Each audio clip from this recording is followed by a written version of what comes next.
the best academy. Hi friends, welcome to Harish academy. ఈరోజు వార్తలు నిలిచిన జాతీయ అంతర్జాతీయ రాష్ట్రీయ అంశాల గురించి, వార్తలు నిలిచిన వ్యక్తులు, అవార్డులు, పుస్తకాలు, మరి క్రీడా సంబంధిత సమాచారం ఒక్కొక్క అంశాన్ని వివరంగా తెలుసుకుందాం. ఈరోజు మన ఫస్ట్ టాపిక్ వచ్చేసి మణిపూర్ రాష్ట్ర సంస్కృతిలో భాగమైన ఒక ఫెస్టివల్. పోటీ పరీక్షలకు ప్రిపేర్ అవుతున్న ప్రతి ఒక్క అభ్యర్థి రానున్న పోటీ పరీక్షలను దృష్టిలో ఉంచుకొని ఏ పోటీ పరీక్షన కానివ్వండి, ఏ స్థాయి పోటీ పరీక్షన కానివ్వండి, వార్తలు నిలుస్తున్న ఫెస్టివల్స్ ఏవైతే ఉంటాయో, పండుగలు లేదా ఉత్సవాలు లేదా మేళాలు ఏవైతే ఉంటాయో వాటి పేర్లను చూడండి. అవి ఏ రాష్ట్రానికి సంబంధించినవి, ప్రత్యేకత ఏంటో గుర్తుపెట్టుకోండి. ఎగ్జామినేషన్ పాయింట్ ఆఫ్ వ్యూలో ఖచ్చితంగా అడిగే అవకాశం ఉంటుంది. సో ఇక్కడ అబ్జర్వ్ చేస్తే మేరా హౌ చోంగ్బా అనే ఒక ఫెస్టివల్, మేరా హౌ చోంగ్బా అనే ఒక ఫెస్టివల్ ఇటీవల వార్తల్లోకి వచ్చింది. ఏ రాష్ట్రానికి సంబంధించింది అంటే మణిపూర్. సో మణిపూర్ గత 2 ఏళ్ళుగా తరచూ వార్తల్లోకి వస్తుంది. ముఖ్యంగా 2 వర్గాల మధ్య జరుగుతున్న గొడవలు ఏంటి, 2 తెగలు కూడా అబ్జర్వ్ చేస్తే మైతేయిలు, కుకీలు. గుర్తుంచుకోండి, మైతేయి, కుకీ, ఈ 2 గ్రూప్స్ మధ్య జరుగుతున్న గొడవలు ఏవైతే ఉంటాయో ప్రపంచం దృష్టిలో కూడా ఈ గొడవని మనం అబ్జర్వ్ చేయవచ్చు.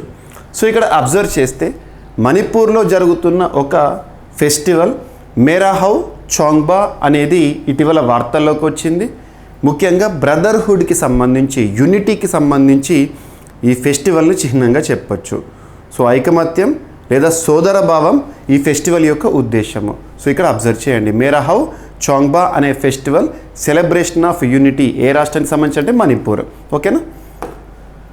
నెక్స్ట్, దేశంలోనే మొట్టమొదటి, ప్రపంచంలోనే మొట్టమొదటి, అతిపెద్ద, అతి చిన్న, అతి పొడవైన, ఇలాంటి ప్రత్యేక పదాలతో కూడిన సమాచారాన్ని, కరెంట్ అఫైర్స్ని మనం సూపర్లేటివ్స్గా డిస్కస్ చేస్తున్నాం.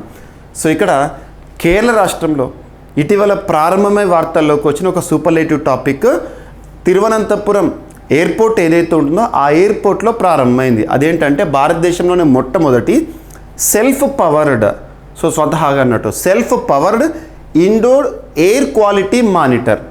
భారతదేశంలోనే మొట్టమొదటి self powered indoor air quality monitor అనేది ఇటీవల ఎక్కడ ఆవిష్కృతమై వార్తల్లోకి వచ్చిందంటే కేరళ రాష్ట్రం. కేరళ రాష్ట్రానికి సంబంధించిన ఎయిర్పోర్ట్ తిరువనంతపురం ఎయిర్పోర్ట్లో దీన్ని మినిస్ట్రీ ఆఫ్ ఎస్ఎన్టీ కేంద్ర మంత్రిగా విధులు నిర్వర్తిస్తున్న జితేంద్ర సింగ్ గారు ఆవిష్కరించడం జరిగింది. సో సూపర్లేటివ్ టాపిక్స్ సింగిల్ లైన్లో గుర్తుపెట్టుకోండి. మరి దీన్ని ఎవరు అభివృద్ధి చేశారు? దేశంలోని మొట్టమొదటి self powered indoor air quality మానిటర్ని ఎవరు ప్రత్యేకంగా తయారు చేశారంటే CSIR, council of scientific and industrial research, NIIST అంటే ఏంటంటే national institute for interdisciplinary science and technology wing వారు తయారు చేయడం జరిగింది. సో ఇదేంటి, ఎయిర్ క్వాలిటీ మానిటర్ అని గుర్తుంచుకోండి. నెక్స్ట్, బాల్య వివాహాల నిరోధానికి జిల్లాకు ఒక ప్రత్యేక అధికారి ఉండాలి అని చెప్పేసి నిన్నటి రోజున సుప్రీంకోర్టు కొన్ని గైడ్లైన్స్ని జారీ చేయడం జరిగింది. సో ఇక్కడ అబ్జర్వ్ చేస్తే బాల్య వివాహాల నిషేధ చట్టం భారతదేశంలో అమల్లో ఉంది.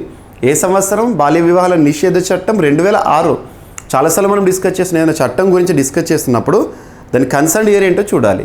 సో బాల్య వివాహాల నిరోధానికి జిల్లాకు ఒక ప్రత్యేక అధికారిని నియమించాలని చెప్పేసి సుప్రీంకోర్టు రీసెంట్గా గైడ్లైన్ జారీ చేసింది. అదేంటో చూడండి, బాల్య వివాహాలు చిన్నారుల విద్య, జీవన అవకాశాలను, ఆశలను చిదిమివేసి వారి ఆరోగ్యాన్ని, హక్కులను దెబ్బతీస్తాయంటూ సర్వోన్నత న్యాయస్థానమైన సుప్రీంకోర్టు నిన్నటి రోజున ఆందోళన వ్యక్తం చేసింది.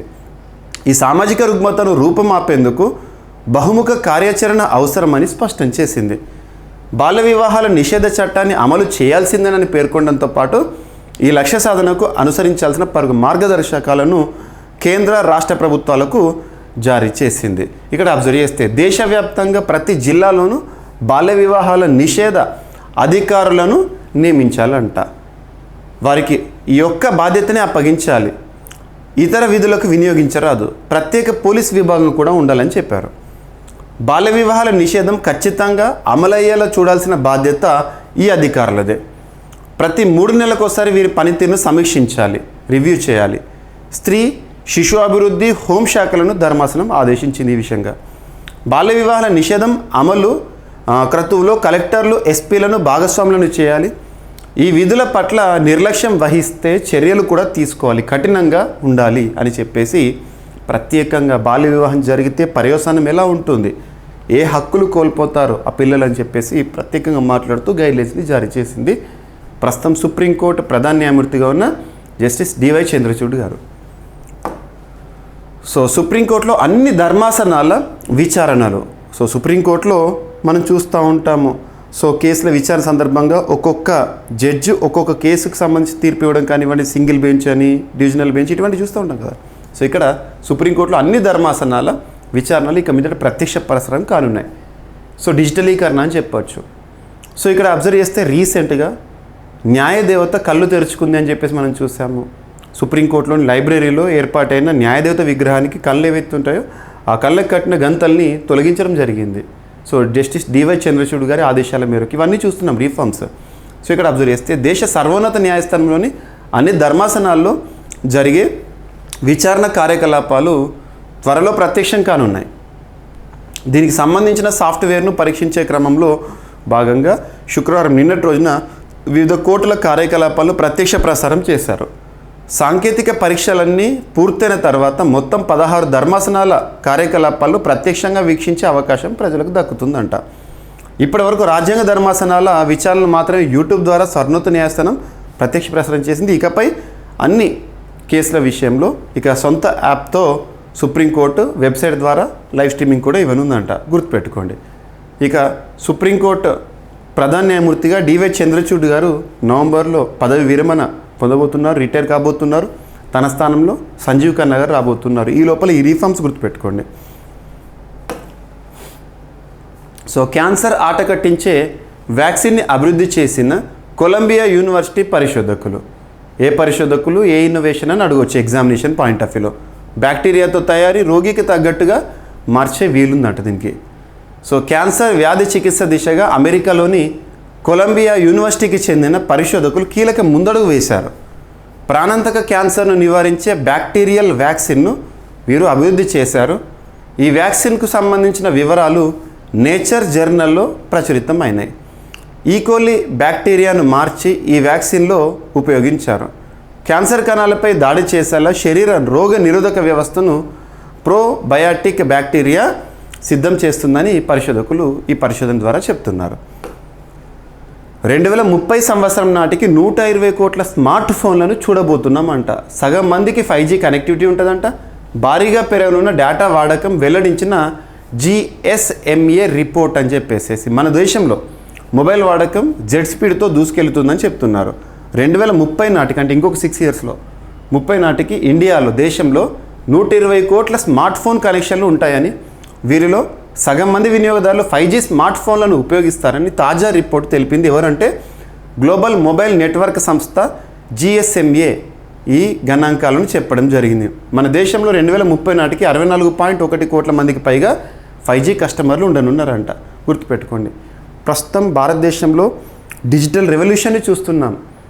ఈ డిజిటల్ రెవల్యూషన్ పైన 2023 సంవత్సరం మార్చిలో ఇంటర్నేషనల్ మానిటరీ ఫండ్ వారు ఒక పేపర్ రిలీజ్ చేశారు.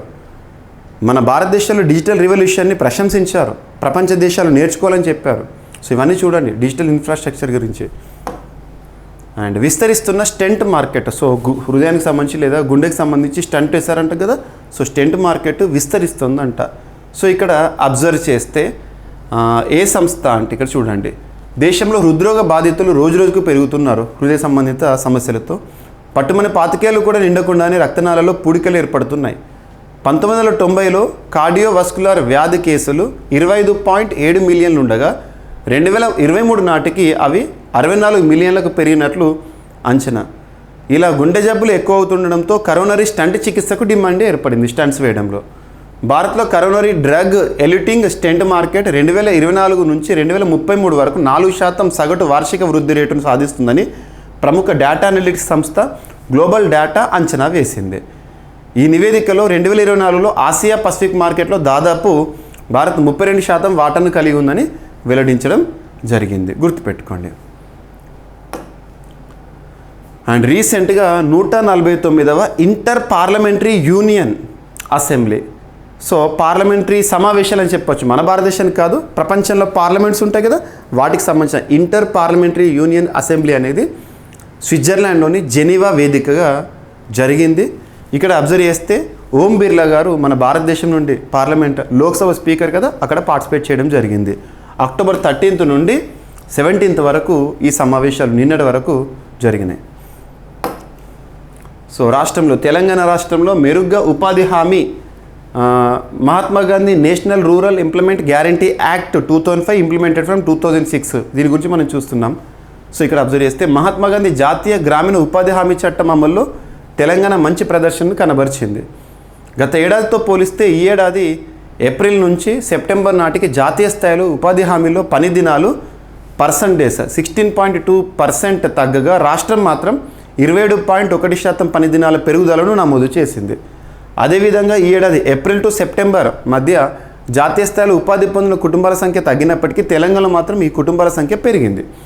దీంతో రాష్ట్రంలో 25.33 లక్షల కుటుంబాలు ఈ ఏడాది ఉపాధి హామీ ద్వారా వివిధ పనులు పొందినట్లు స్పష్టమవుతోంది.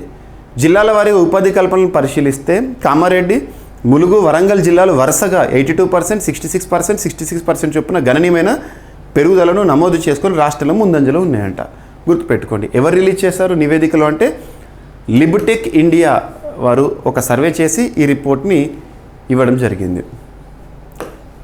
అండ్ తెలంగాణలో స్కిల్ యూనివర్సిటీ ఏర్పాటు గురించి మనం చూస్తున్నాం. ఆ స్కిల్ యూనివర్సిటీకి ఆదాని భూరి విరాళం 100 కోట్ల చెక్కును అందజేయడం జరిగింది నిన్నటి రోజున. సో తెలంగాణ సీఎం రేవంత్ రెడ్డి గారికి ఈ చెక్ ఇవ్వడం జరిగింది. సో తెలంగాణ ప్రభుత్వం ప్రతిష్టాత్మకంగా చేపట్టిన స్కిల్ యూనివర్సిటీకి ఆదాని ఫౌండేషన్ భూరి విరాళాన్ని ప్రకటించింది. ఈ మేరకు ఆదాని గ్రూప్ సంస్థల చైర్మన్ గౌతమ్ ఆదాని ముఖ్యమంత్రి రేవంత్ రెడ్డిని కలిసి ఇవి ఇవ్వడం జరిగింది. గుర్తుంచుకోండి. సో తెలంగాణ రాష్ట్రంలో 9 యూనివర్సిటీలకు వీసీల నియామకం. ఏ యూనివర్సిటీకి ఏ వీసీ పేరు అడగరు ఎగ్జామినేషన్లో. కాకపోతే ఇక్కడ మనం పాయింట్ ఏం గుర్తుపెట్టుకోవాలంటే వైస్ ఛాన్సలర్స్, ఉపకులపతి అంటాం కదా, వైస్ ఛాన్సలర్స్ని ఎవరు నియమించే అధికారాన్ని కలిగి ఉంటారు రాష్ట్రంలో అంటే గవర్నరు. మరి రాష్ట్రంలో యూనివర్సిటీకి ఛాన్సలర్గా ఎవరు ఉంటారంటే గవర్నర్. తను ఛాన్సలర్గా ఉంటూ వైస్ ఛాన్సలర్లను నియమిస్తారు. గుర్తుపెట్టుకొని నిన్నటి రోజున తెలంగాణ రాష్ట్ర గవర్నర్ జిష్ణుదేవరావు గారు తెలంగాణ రాష్ట్రంలోని 9 రాష్ట్ర విశ్వవిద్యాలయాలకు వీసీల నియామకం ప్రక్రియను పూర్తి చేశారు. ఆ పర్సన్స్ పేర్ల గురించి అడగరు, కాకపోతే ప్రక్రియ గురించి అడుగుతారు. నెక్స్ట్ విజేత అర్జున్ ఇరిగేషి ఇటీవల సంచలనంగా మారాడు. సో ఇక్కడ అబ్జర్వ్ చేస్తే తెలంగాణ కుర్రాడు అర్జున్ ఇరిగేషి అదరగొట్టాడు. అంతర్జాతీయ స్థాయిలో ఇటీవల జోరును కొనసాగిస్తూ WR చెస్ మాస్టర్స్ కప్లో టైటిల్ని కైవసం చేసుకున్నాడు. ఎక్కడ జరిగింది ఈ టోర్నమెంట్ అంటే లండన్లో జరిగింది. గుర్తుపెట్టుకోండి. సో ఈరోజు అంశాలు ర్యాపిడ్గా చూస్తే మెరహౌ చాంగ్బా అనే ఫెస్టివల్ మణిపూర్ రాష్ట్రంలో వార్తల్లోకి వచ్చింది. భారతదేశంలోని మొట్టమొదటి self powered indoor air quality monitor Thiruvananthapuram airport కేరళలో లాంచ్ చేయడం జరిగింది. అండ్ బాల్య వివాహాల నిరోధానికి జిల్లాకు ఒక ప్రత్యేక అధికారి ఉండాలని సుప్రీంకోర్టు గైడ్లైన్స్. సుప్రీంకోర్టులో అన్ని ధర్మాసనాల విచారణలు ఇక మీదట ప్రత్యక్ష ప్రసారం అనే అంశము. క్యాన్సర్ ఆట కట్టించే వ్యాక్సిన్ అనే అంశము. 2030 నాటికి 120 కోట్ల స్మార్ట్ ఫోన్లు అందుబాటులోకి రానున్నాయి. అండ్ స్టెంట్ మార్కెట్ విలువ పెరుగుతోంది మన దేశంలో. And 149th inter parliamentary union సమావేశాలు. తెలంగాణ రాష్ట్రంలో మెరుగ్గా ఉపాధి హామీ అమలు అని చెప్పేసి తెలంగాణలో స్కిల్ యూనివర్సిటీకి ఆదాని గారు ఇచ్చిన భారీ విరాళము. 9 యూనివర్సిటీలకు వీసీల నియామక ప్రక్రియ తెలంగాణ రాష్ట్రానికి సంబంధించి. సో అర్జున్ ఇరిగేషి ఇటీవల గెలిచిన ఛాంపియన్షిప్. సో ఇవి ఫ్రెండ్స్ ఈరోజు వార్తలు నిలిచిన అంశాలు. మిస్లేనియస్ అంశాలను మిగిలిపోతే రేపటి క్లాస్లో జోడించి మరొకసారి నేర్చుకుందాం. రేపు కలుద్దాం. Thank you.